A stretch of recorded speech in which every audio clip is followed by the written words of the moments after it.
tahura kahise wubake ibirama. Mbega mushingana vyoba bikwiye kubitahura. Ego cyane birakwiye kugira umenye ukuri kw'ibyabaye maze ubimenyesha abandi. None bimenyekanye vyoheza bikadufasha iki? Byodufasha cyane ikintu kinini mu gihe hirya no hino hagwiriranye inyigisho z'urwanko zifatiye ku macakubiri y'amoko, imitumba n'imigambwe kuri bene Burundi bonse rimwe. Kugira none uko kuri tukumenye maze twitandukanye n'abanyakibi b'abanyabinyoma vyogenda gute? Kugira utahure uko vyagenze, kurikirana ikiganiro Tahura Akahise wubake ibirama, mutegurirwa n'itorero Burundi, mugashikirizwa na Remesha Magazine imisi yose kuwa mbere. Tahura Kahise wubake ibirama. Marikuru mukoroni warampemukiye, mariko nagutwayike warampemukiye, mariko uri njyajya warampemukiye, mariko namuhufise warampemukiye, we wanteje akaranda warampemukiye, mariko nteze intambara Iyi muriko murumviriza ni Remesha Magazine. Itorero, Itorero, Itorero. Bienvenue dans votre site. Itorero. Wezi tatu akaburungu itorero akaburungu org.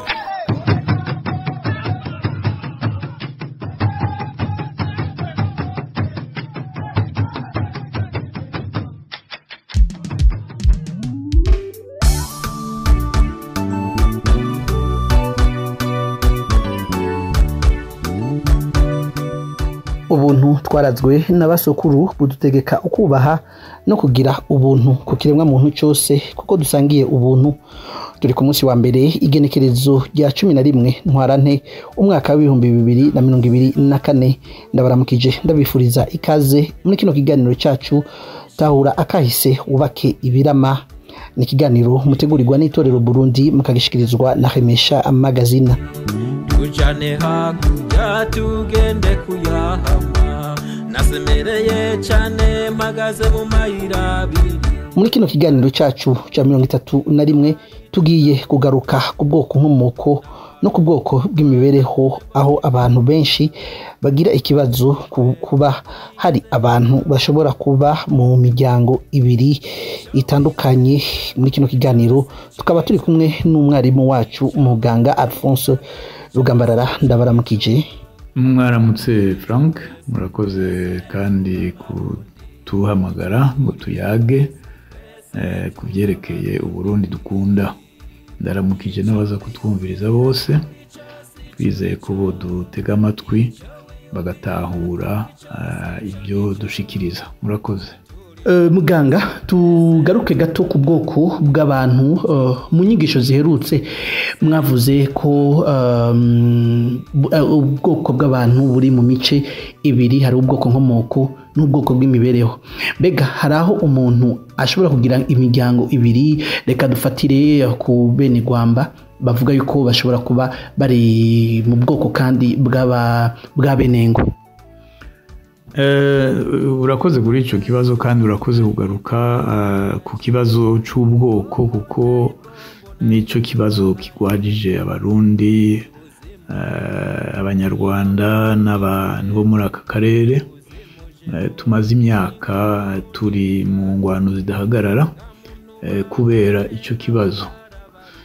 Twarabivuze kandi tuzokwama tubisubiramwo. Abarundi, abanyarwanda batari bake barwaye icyo twise alienation identitaire, ni kuvuga ko twabihinyanyuye mu bwoko nyomekano. Ni ubwoko abazungu bahinze, bakoze, babugira ikintu tugendera ko, bobi batangiye kucita race, hama mu nyandiko zabo bakita ethnie, bakavuga rero ko turi ama ethnie atatu. kandi uko twaje turabitohoza neza turabyiga neza, ntabwo iyo mice uko ari itatu twoyita ko ari etni nk'uko abazungu babivuga.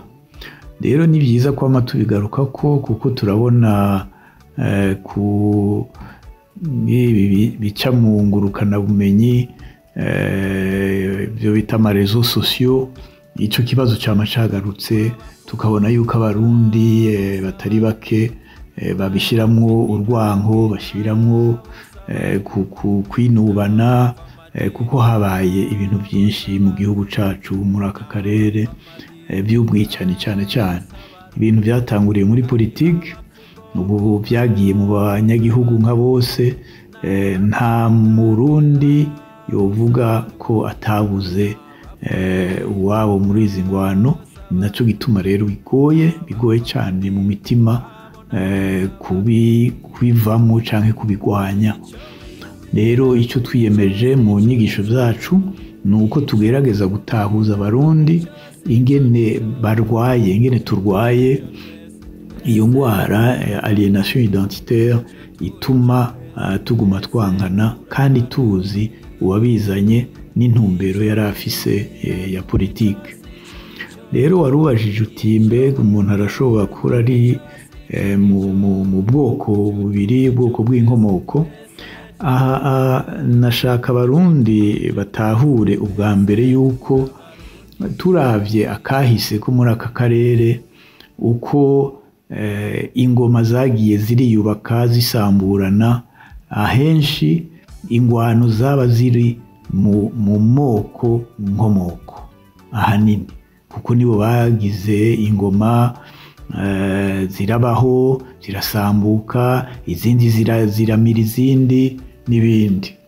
Rero dufatiye kuri ako karorero konyine uhejeje kuvuga, turaza gutanga n'uburorero bundi kugira abarundi babitahure.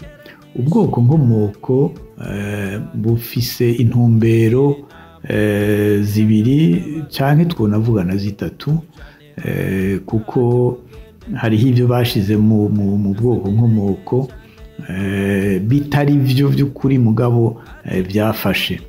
Dufate abenerwamba n'abenengwe.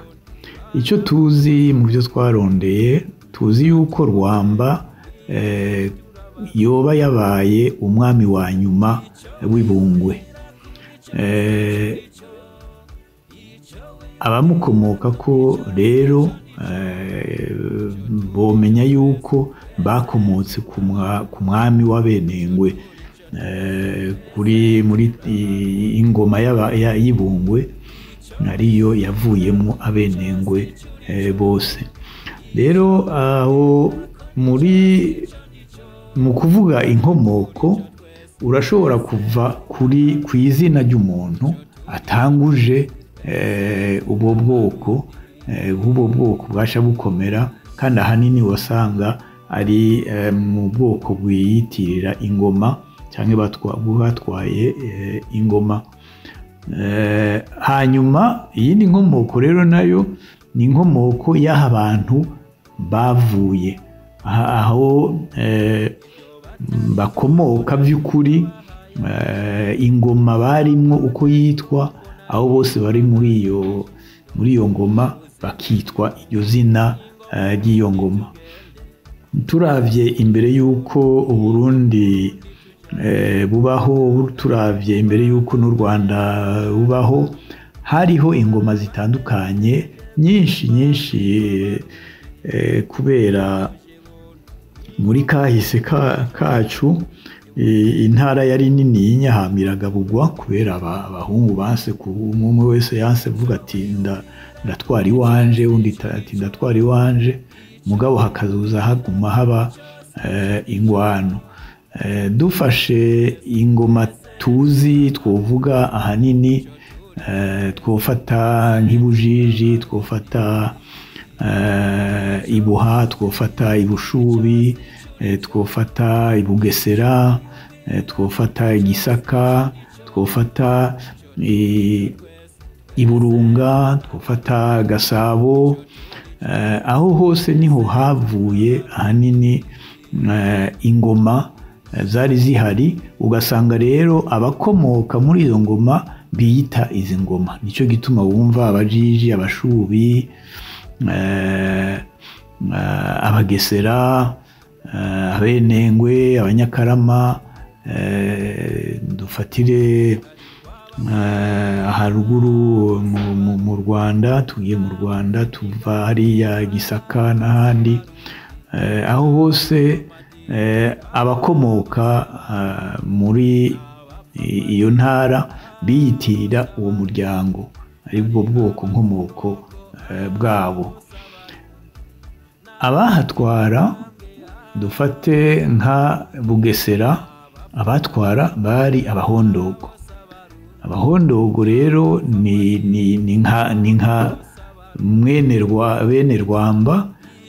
Abahondogo bakomoka kuri Muhondogo, izina ry'umuju wabaye umwami waho twovuga wa mbere, aca rero abyara abahondogo, nibo bari batwara aho hantu. Iyo ngoma yasambuka, abahondogo barashwiragiye, baba mu Rwanda, baba mu Burundi, baba mu bashubi hariya muri Tanzania, mu banyabugufi bugufi, no muri Gisaka hose barashitseyo. Urumva yuko abantu baca basanzara iyo baye ingwano, ariko bagaca baba aho bagiye kwaka ubuhungiro. Rero niho rero ushobora gutandukanya neza ibyo vy'amoko ufatiye ahanini ku izina ry'uwatanguje uwo muryango, canke aho akomoka by'ukuri. Dufashe intara, ndabisubiremwo, hari imiryango rero usanga ari imiryango ikomoka ku bami muri izo ngoma, canke ku bantu bagize icyo bamara mu gihugu, ari abarwanyi, ari iki, ugasanga babitiriye rero abakomoka kuri we bose, yabaye igihangange ahantu. Nibyo novuga gutandukanya neza iby'amoko, ari amoko nkomoko koko, atari ndabisuremwo, atari y'amoko nyomekano, adafise akahise, adafise ubwami. Ndabisubiremo, ndabibaze abo bakunda kuvuga iby'ubuhutu cyangwa iby'ubututsi, batagize ubushakashatsi bukwiye. Mbega umwami w'abahutu yitwa nde imbere y'uko n'Uburundi bubaho? Umwami w'abatutsi yitwa nde mbere y'uko Uburundi bubaho? Ntabuhari, ntabwo bashobora gutora. Ni ukuvuga ko batoshobora kuvuga histoire, akahise kamwe k'abo bantu bitwa abatutsi nk'abo bantu bitwa abahutu. Ariko umbwiye abahanza, ndashobora kukubwira akahise kabo. Umbwiye abashubi, ndashobora kubwira akahise kabo. Umbwiye abajiji, umbwiye ababanda, umbwiye abenengwe. Iyo miryango irafise indondorura ryabo, ribadondora neza iyo bavuye, aho batuye, ibintu, ingoma zabo ingene zitwa, ibyo byose birahari. Ariko ntibaze bakomeza batushira mu bintu by'indwara abazungu baduteye, twebwe twita ubwoko nyomekano. Murakoze. Ego cyane. Muri kino kiganiro iyo tubaza ku byo twumva hirya no hino bivugwa, kumbure biriho canke bitaba biriho, reka tugaruke kuri ico waruhejeje kuvuga. Hari ikibazo abantu benshi bagaruka bakatubaza ku murongo wacu wa WhatsApp, umurongo yacu ngurukana ubumenyi, ukuntu ngo bishika ugasanga mu muryango umwe harimo abantu bafise ubwoko butandukanye, ubwoko bw'imibereho. Mbega byoba bigenda gute aho usanga mu muryango umwe havuga aba bivanye n'ubwoko bw'imibereho nk'uko mwari muhejeje kubitubwira? ubwoko bw'imibereho tubugarutse ko ni ubwo bwoko abazungu bashize imbere ngo nibwo bwoko bukomeye, ngo nibwo bwoko nkomoko, kandi atari byo. Ni ubwoko bw'imibereho tubisubiremo, kuko uko nagize ubushakashatsi nkerekana indondoragihugu cy'u Burundi, nagishyize mu bice bitatu. Igice cya mbere cyo nita aho abarundi bari bageze mu byo mu gifaransa bavuga les moyens de production, uko abantu bari babayeho nyine, icyatuma umuntu atunga, icyatuma umuntu yitwa ko ari umutunzi cyangwa umukene, n'ibijyanye n'inka n'imirima. Iyo rero udafise inka, udafise imirima, waragenda kwisaba uwifise akakwita umuhutu wiwe, nawe ukamwita databuja cyangwa umututsi wawe. Ibyo byari ibintu bisanzwe cyane, ni nacyo gituma aho hambere kera kuvuga wampaye inka, wampaye isuka, ntabwo ari igitutsi, ahubwo kwari ugushima uko byari bimeze aho hambere. N'uwo yari mukene ubu yarashobora kwikenura, inka bamuhaye akayorora neza ikagwira, nawe agashobora gutanga izindi, agashobora kuba nawe umututsi wundi yita umuhutu we uko yamugabiye. Ibyo byari ibintu bisanzwe, atagushyiramo ibindi bijyanye no gusuzugura, iyo rero mutabivuze uko byari biri. Rero iyo usanze mu bwoko nkomoko bumwe hari abavuga ati harimo abahutu, abatutsi n'abatwa rimwe rimwe, ibyo biva ku bijyanye no kuraba iyo ngoma imaze imyaka ingahe. Kuko ingoma yose iyo imaze gutera imbere, iragira ibyo bice by'abantu bijyanye n'ubutunzi bw'ibintu bihari, ibyo ntibisanzwe. Hakaba rero abaca baba abatutsi kuko batunze, abandi bakaba abahutu babo kuko bagiye kubasaba. Kandi ikindi nshaka kuvuga cyane, abantu babishimikire ko bamenye ko bari barihenda iyo bavuga umuhutu umututsi. Umuhutu ntawe umuhutu w'abatutsi bose, afise shebuja. Wewe uje kumubwira ati ngo ngorere ngaha, arakubaza ati we ndi umuhutu wawe cyangwa nibiki, hari inka wangabiye, hari itongo wangerereye. Rero ibyo nibyo byari bihari mu gice cya mbere tuzi cya kahise k'u Burundi. Igice cya kabiri ni aho umuzungu aje agasambura byose, akagira ibintu byiwe. Igice cya gatatu n'abarundi batanguye kuja mu kwikukira, hakugaruka ku karanga kacu k'ukuri, twubatse politike kuva iyo umuzungu yadusigiye mu mitwe yacu, tutashoboye kukuramo ngo tube twebwe nyine dusubire tube abarundi, nk'uko cyane cyane Rwagasore nabo bari kumwe babisabye abarundi mu gihe batsinda abazungu. Murumva rero yuko amakosa yarahabaye, mugabo dutegerezwa gukora byose kugira ngo tuyakosore, turogore abarundi bave muri ubwo burozi umuzungu yadusigiye. Niho rero bikenewe yuko umuntu atahura yuko usanze umuryango urimo abahutu, abatutsi, abatwa, menya ko ari umuryango wa kera cyane, ucurondera mbega ingoma yabo yari hehe, yari yifashe gute, n'ibindi. Imiryango rero usanga inayubatswe no muri iyi minsi mu gihe cy'abakoroni cyane, niho aho bazana karangamuntu yanditse ko ubwoko nkomoko ko ari bwa bwoko bw'imibereho abarundi bari bazi, abazungu bari bahinduye byose.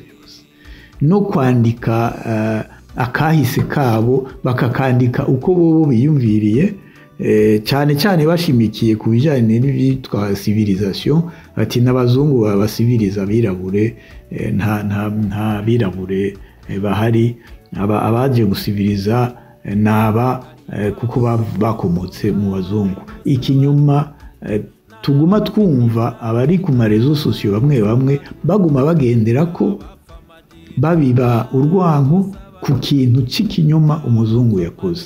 Aha n'amakosa manini cyane dutegerezwa koko gukosora kugira ngo abarundi bakire iyo ndwara barimo.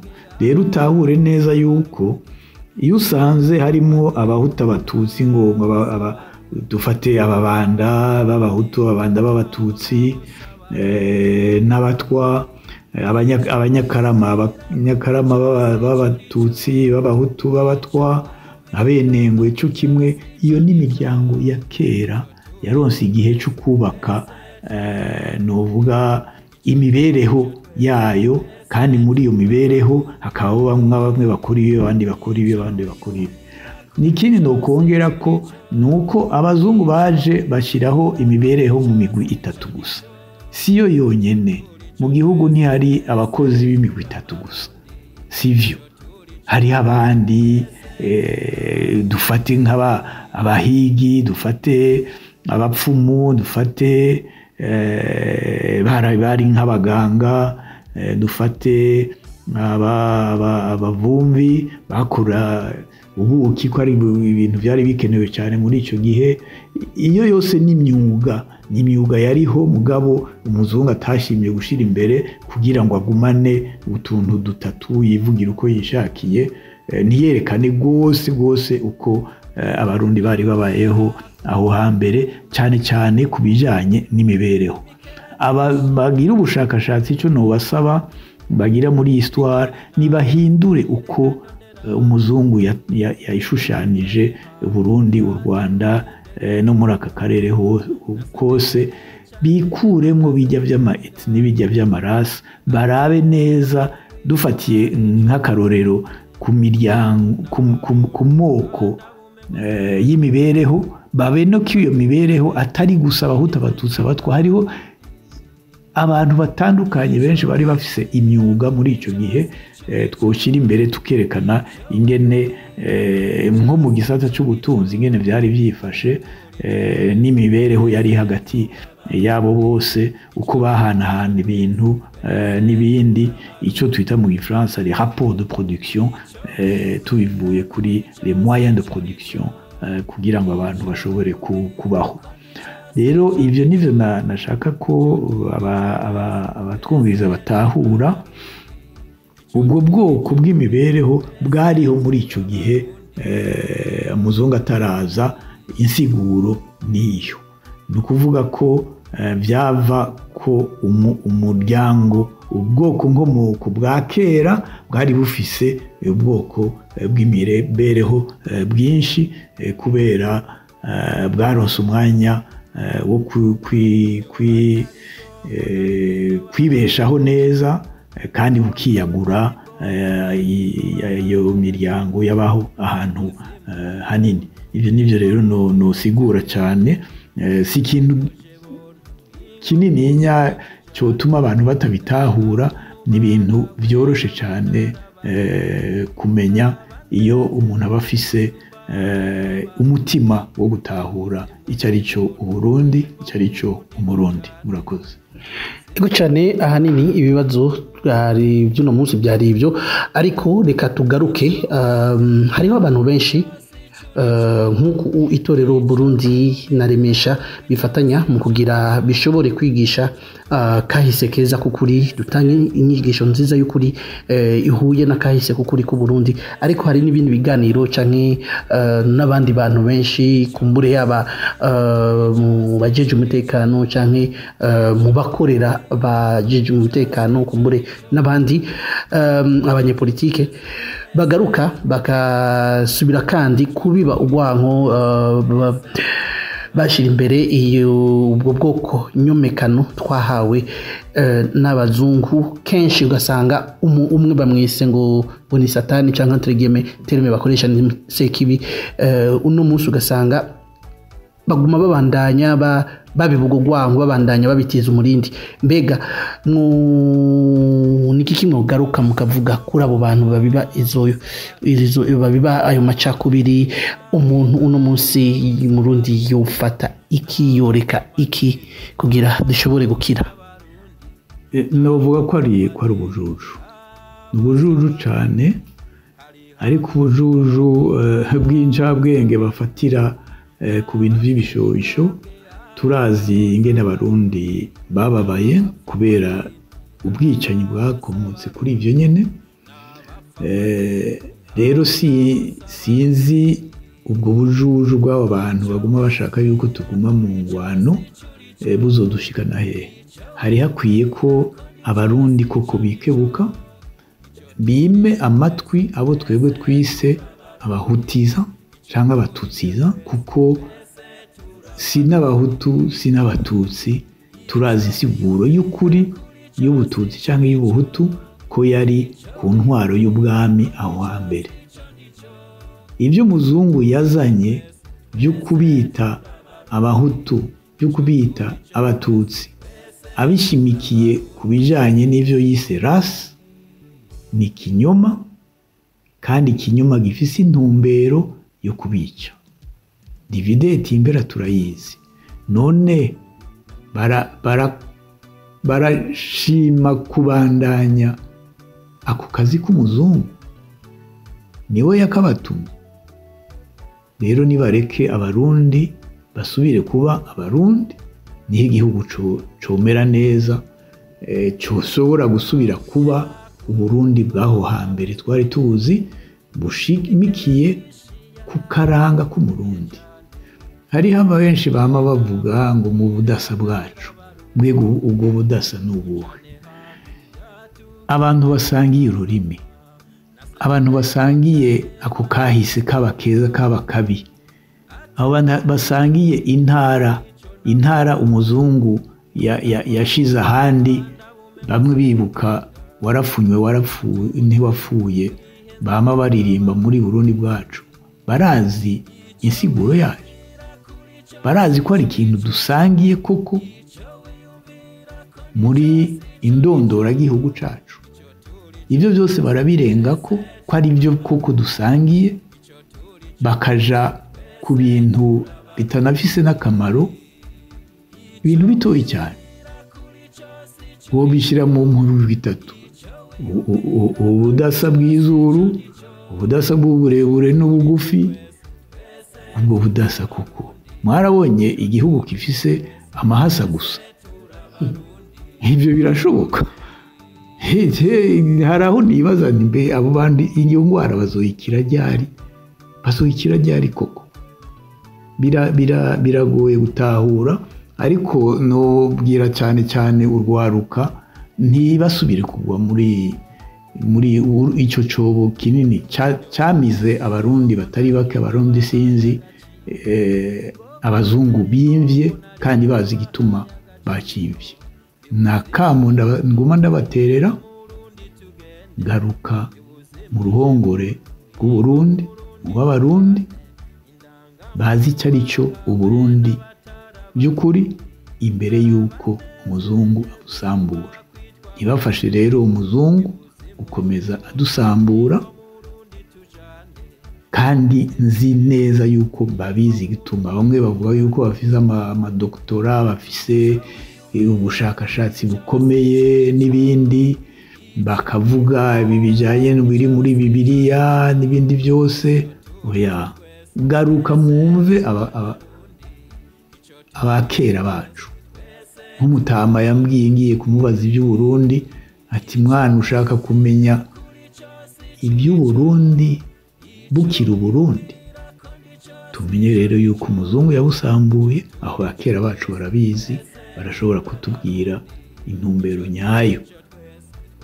Ahubwo mboneyeho akaryo ko kubasaba abo bahutiza nabo batutsiza, kuko bagiye muri ideoloji y'ubwoko, ko bogaruka bakaja muri ideoloji y'Uburundi. Iyo Rwagasore yaturaze bakamwikira icyo, tumwibuke twibuke Burundi tubwubake nk'uko yashaka kubwubaka. Murakoze.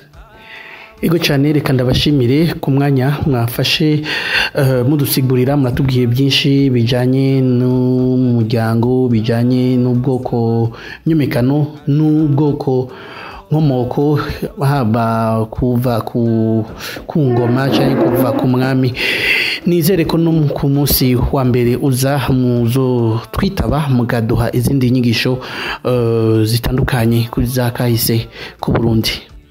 Burakoze cyane Frank, kandi ndagushimira kuri aka kazi ukora.